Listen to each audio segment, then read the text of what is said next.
We meet again, and today we go around the circle again, but to talk about the houses and what they mean in context to yourself and your life and the structures and the foundations of your life. So, what does each piece of cake mean in the grander context of the whole cake of your life and your story and your becoming? So, I'm going to share my screen again. And yeah, we could talk about the circle and the houses and what's up with that and make sense out of it. And be patient with yourself, guys. Like before I share my screen and get into it, like this started making sense for me when I reread it over and over and over again. And when I moved through life experiences that invited me to get it, like it clicked. And even then it's still clicking. It never really fully clicks. It just keeps clicking as I keep growing and evolving through it. So be patient with yourself. Like this makes sense as you go and grow. So yeah, onwards into discussing the houses. So what am I sharing? My desktop. No, my Chrome. Share. There's 12 houses, so there's 12 pieces of cake, and they come together to explain everything that you are. So the first quarter, like we talked about, is the foundations of yourself. So it's yourself, it's your assets, and your communications.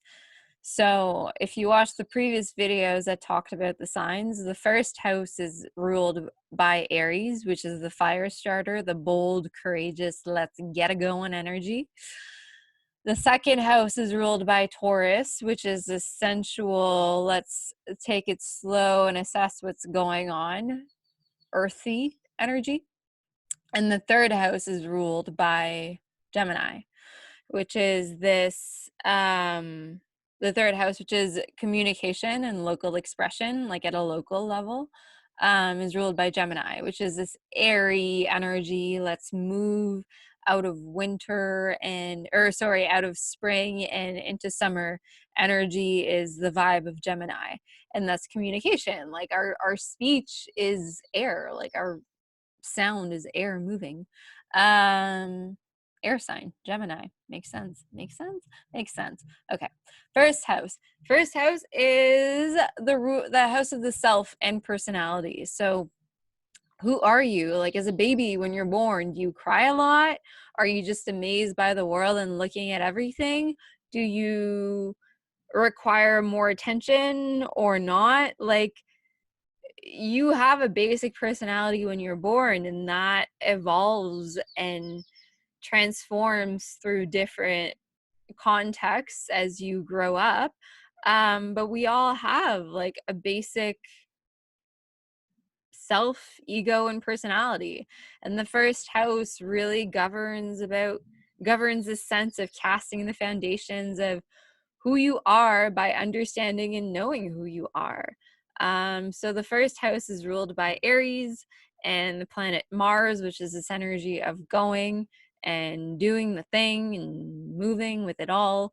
It's this energy of new beginnings, this energy of self-empowerment, of knowing yourself, of being a leader, of stepping out and getting moving, of taking initiatory action and really being true to yourself. Like the planets in your first house really say quite a lot about you. And in another video, I'll be talking about the planets.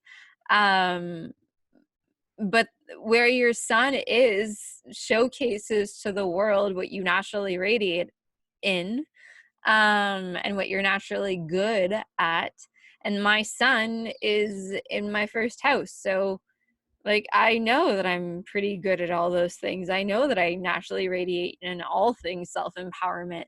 Um, so yeah, when you look at where your sun is in terms of the different houses, and when you layer it on to the energy that your house and your sun is in, um, then that's when things start becoming really cool. Like my sun is in the first house in Cancer, so like I'm very nurturing in how I self-empower people. I'm very nurturing in my new beginnings. I have this mentality where I walk with like for me, for you, for us, like for me first, for me, knowing myself, knowing my boundaries, knowing what lights me up and allows me to find balance within me, so that I can then, when I'm fully like filled up in my cup, only then can I really show up for another and can I give what I have in abundance. That's really when giving is in integrity, is when you have something to give, not when you're giving from an empty cup. So like that's like caring for me, mothering myself, like empowering myself is very, and my cancer in my first house, and knowing that, like, it makes all the sense in the world.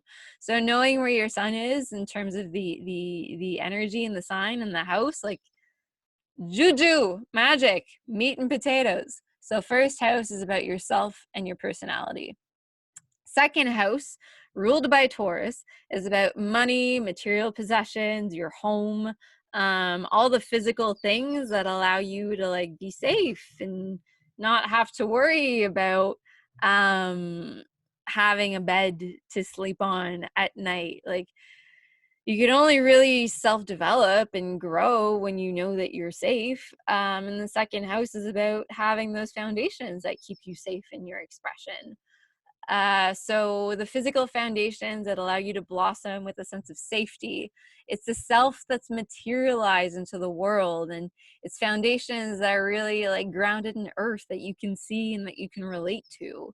It's money related matters. It's your wealth and your worth. It's security around financial and material needs. It's getting like really like getting productive and getting focused and grounded in what allows you to like ground the safety in your day to day, cultivating your structure, channeling your productivity, creating your strategy, like the sustainable strategy that can keep you going. Like Taurus energy, remember we talked about it in the previous video. Taurus energy is very slow and sensual. So it's not just like a quick burn strategy to get you to the next thing. It's like this, okay, let's create a long term strategy where we can actually like grow with the intentions of the wheel and grow with the intentions of growth and evolution, however you want to grow and evolve over the course of your lifetime. If you want to grow and evolve over the course of your lifetime, like, how do you create something that's safe so that you can expand and blossom on top of it? Because healing and growing and transmuting is a privilege, right? And you can only expand into that privilege when you feel safe and when you feel healthy in your body and in your home and in your physical things. So third house is the house of communications and local travel. It's ruled by Gemini, which is the sign of expression. It's an air sign, and air signs like that really is, it beautifully emblems the like speaking and speech. It's the third house is about local communication. So how do you express yourself with your family and your community and just yourself? Like, how do you speak to yourself? How do you express your message to people around you? How do you express your own boundaries? How do you express your sense of self? um what sort of small town adventures can or do you have you venture into to explore your sense of who you are and what you stand for in the world?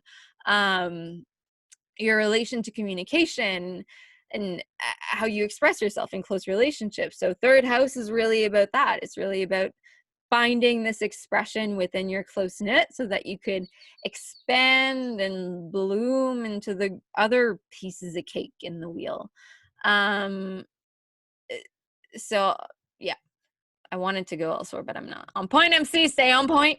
Um, the second quarter. So the second quarter is about your self experience. So now that we've grounded the structure of your sense of self, of your home and your physical, like financial, material possessions and well-being and your expression and how you express your sense of self, like How do you extend yourself in your home and family life? How do you extend yourself in creativity and pleasure? How is that experienced within you and within the world around you? How do you express your health and well-being? What are the things in life that help you express yourself in your day-to-day rituals that allow you to feel aligned with this sense of health and well-being that we're all worthy of in the world? um so the fourth house, fourth house of the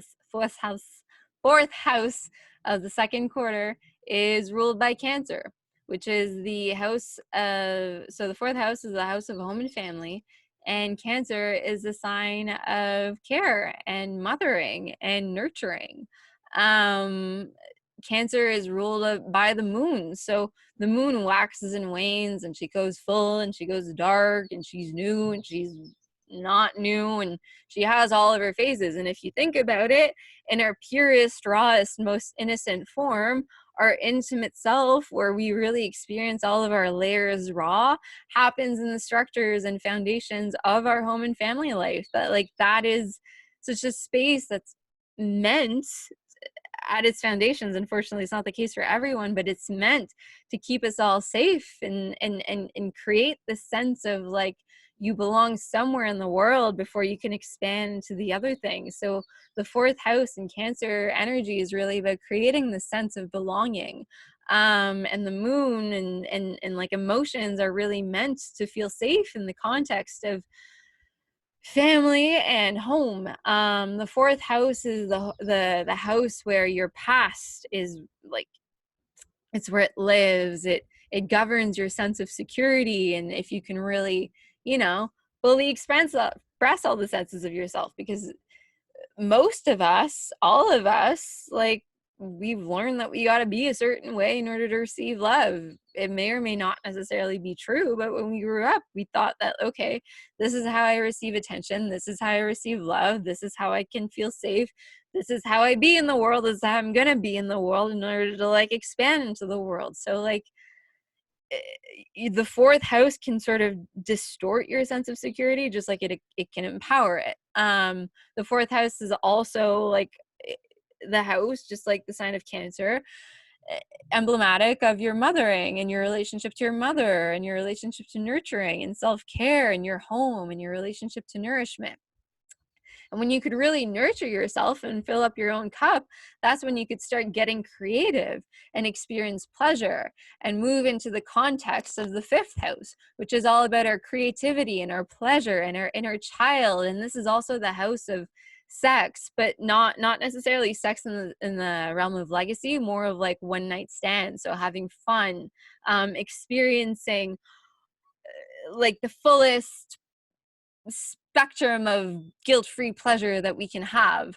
That's the fifth house. Like, that's because if you think about it, like, it's those adventures that can fuel our creativity and that can show us how to find balance. I don't have a very active fifth house. I have a Pluto in my fifth house, so it's all about like deep transformation of creativity and pleasure, but more on that for the planets. But the fifth house is all about like, how do you express yourself creatively and inside of your pleasure? So the fifth house is ruled by Leo, which is Ariana Grande. It's the sun, it's the expression, it's the let me be heard and seen like the lion that I am, so that I could pounce and provide and be in my pleasure, because I'm a boss.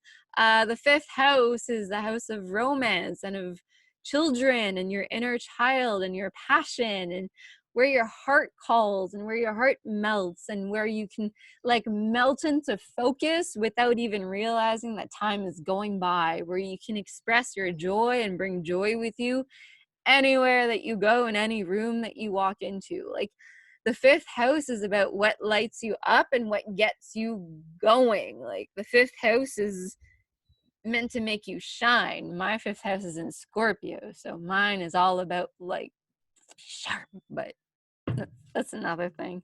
It's creative, it's dark, I love it. Into the sixth house. So I'm thirsty. Speaking of Scorpio, speaking of a water sign, sixth house.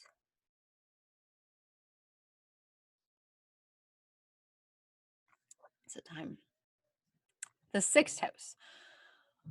So the sixth house is your day-to-day. It's your health, it's your well-being, it's your job, not so much like your legacy and your professional remember me forever define thing. It's more like your day-to-day job is the energy of your sixth house.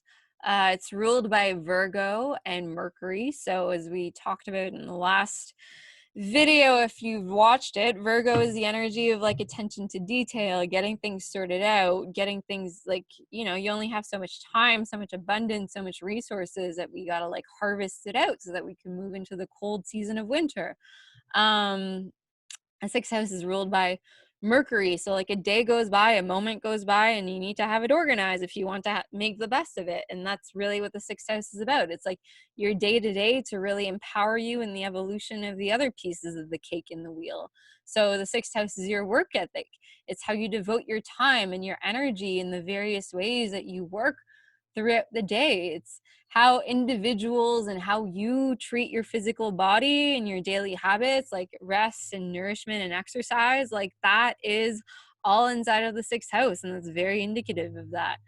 Your moment to moment reality, your relationship to health and wellness, your daily routines, your job and service to others, like that's all energy of the sixth house. And I want to remind you as well, so just because a house is ruled by a planet, so I'll stop the share. Just because a house is ruled by a planet doesn't necessarily mean that like that's the sign that will be in your house. So my sixth house is in Sagittarius. So what that means is that like my day to day is very fiery. Like I'm recording this outside. That's all I need to say. Like I have like a cyclone of paper and water all over me because I'm moving all over the place. I like to work in the kitchen where I could spread myself. I'm very fiery in my day-to-day daily routine. And I like to travel in my day-to-day daily routine. Like I like to be in the fire. So like that Sagittarius vibes can really say a lot about how I treat my body in my day-to-day routine. So that's like the energy that I want you to remember when you're or that I invite you to remember, not want you to remember, like want you to do anything. We all want us to do things. Don't want you to do anything. Anyways, I invite you to remember, like, how do you layer on those contexts and layers inside of the houses? So like, what's the energy of your sixth house? Is it Sagittarius like me? Are you fiery inside of your day-to-day? Or is it more like Pisces where you're more intuitive in your day-to-day and you're slower?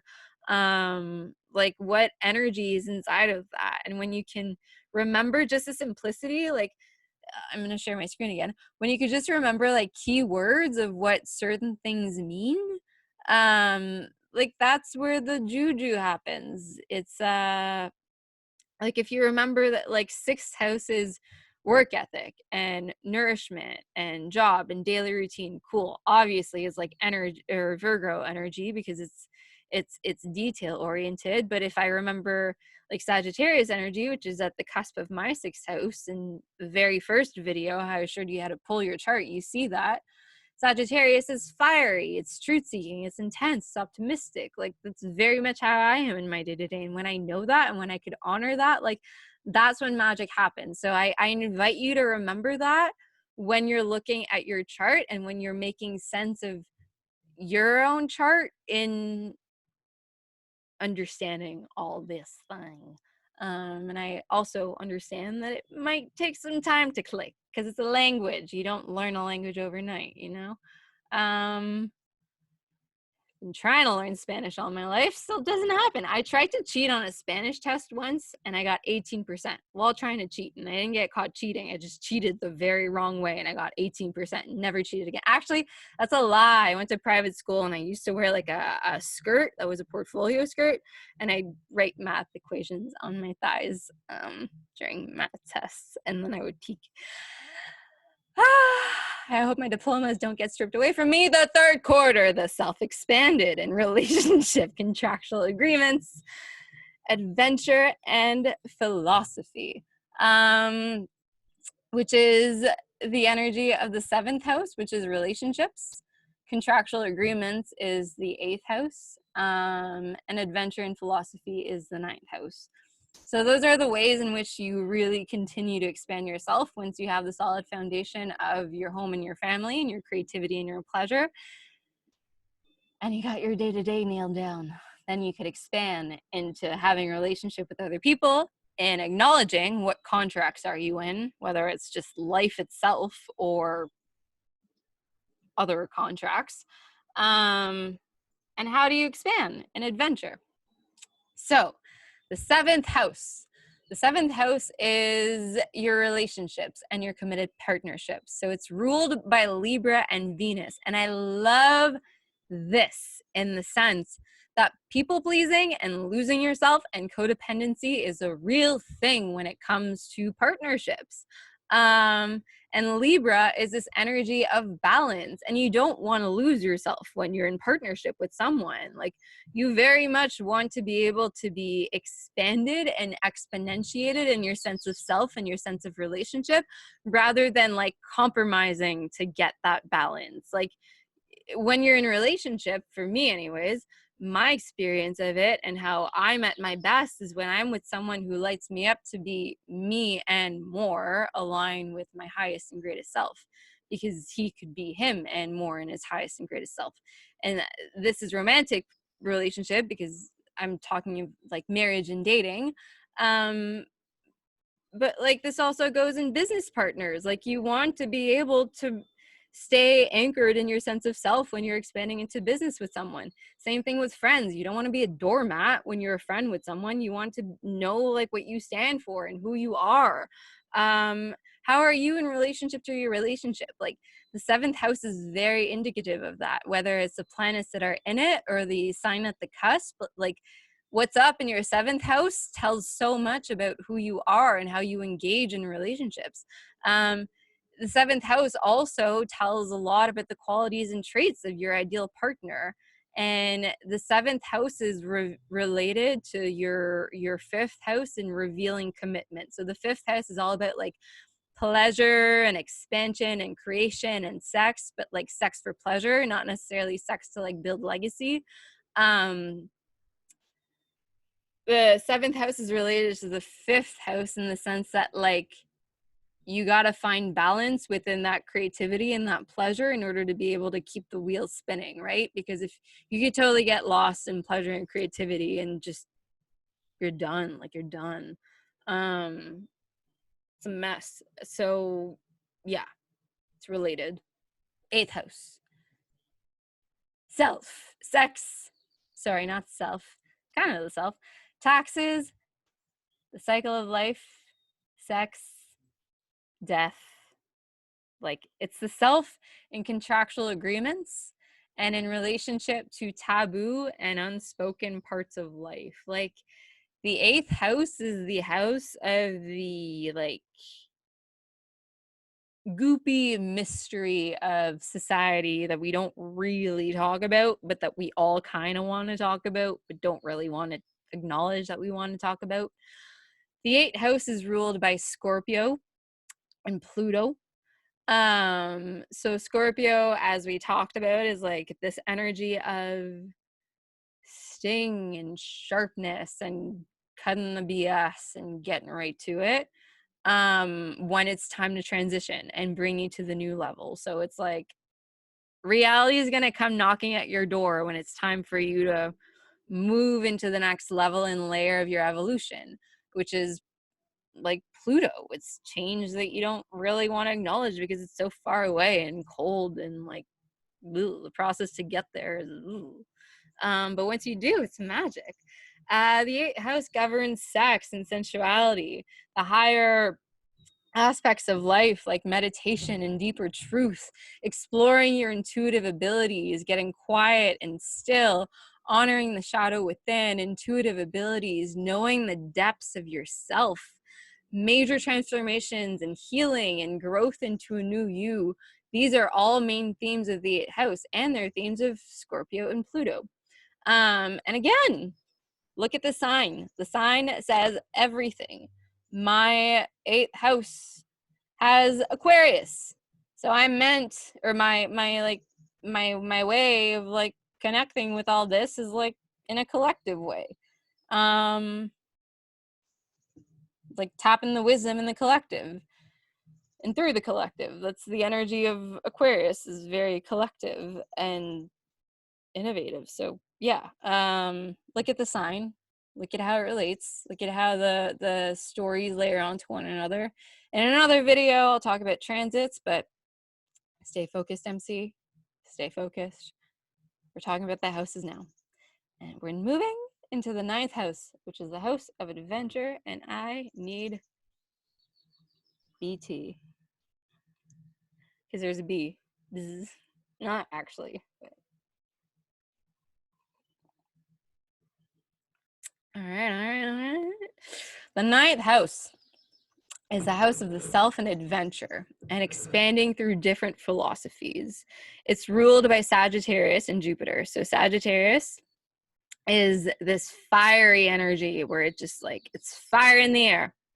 It's going. It's out of routine, it's adventure. The ninth house is about religion and philosophies and learning higher philosophies and spiritual pursuits that are outside of what you know. It's exploring it and it's understanding it for yourself. The ninth house is about foreign subjects and going abroad and discovering who you are in a completely different context. It's higher learning and education, and the ninth house provides clues on your spiritual outlook and ideas. And it's really, so we haven't talked about planets yet, but Jupiter is this planet of abundance and expansion and prosperity, which is beautiful because when you go on an adventure and when you travel and when you discover new philosophies, you're really expanding your sense of self in the rest of the world. And that brings you into the final quarter of the circle, the self transcended, which is your career and your home.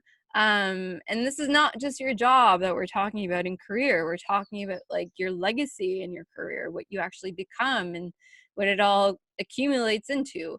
And your home, and like the home that you create and the home that you come from, like your whole public image is the 10th house. And community is part of transcendence, and secrets and sacrifice and philosophies that are not so much related to philosophies that you learn, but philosophies of the mystical. And whoa, my back hurts. I feel like I need to crack it or do like a moon or a full circle. Anyways, okay, 10th house on point. The 10th house is the self and public image and legacy. So it's ruled by Capricorn and Saturn. And as we discussed, like Capricorn is this energy of getting grounded, getting earthy, and getting things going, like seeing the target and doing what it takes in order to get there, like practically doing what it takes in order to get there. And if you can't like do what it takes now, like do the sacrifice that you need in order to get there, like that's kind of the energy of the 10th house. And Saturn is all about like being aligned with the things that you need in order to expand into your greater legacy and purpose and life mission, like the reason that you're born here on earth. So it makes sense that the 10th house is tradition, or it's ruled by Capricorn and Saturn, which is this energy of like getting it right and getting it done.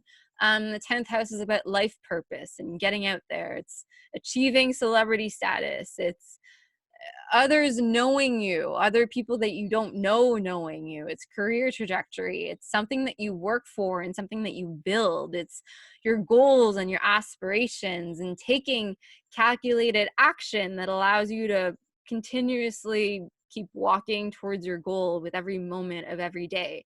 And the 10th house is very much about career and honor that translates into community that's local, so a part of you and where you are, and community is also all around the world. So the all around the world that you created through your own travels and who you meet in your past and in your future and over the internet, and the all around the world that just kind of hear about you and like who are like, oh, they're dope and I want to learn more about them and they inspire me some way somehow. And the 11th house is very much about how like your public image transcends and projects and translates into the rest of society.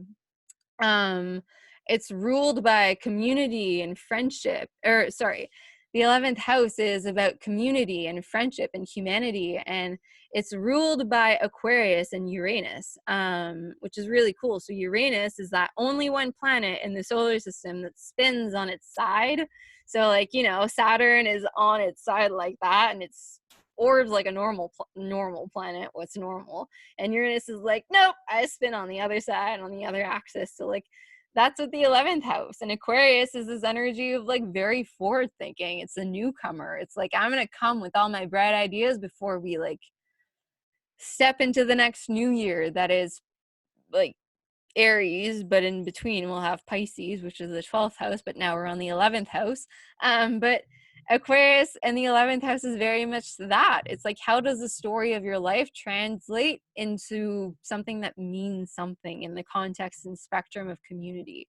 The 11th house is about life vision and purpose. And there's a lot of daydreaming involved in the 11th house. And it's bringing groups together in this visionary way. And seeing beyond the moment, impacting people that you'll never meet, and sharing your gifts and creating social circles, being a part of social circles, your friends, your network, all the different things that create your community in this moment and in the greater context of your life and legacy. Like, that's all 11th house. And 12th house, that's the house of great old mystery.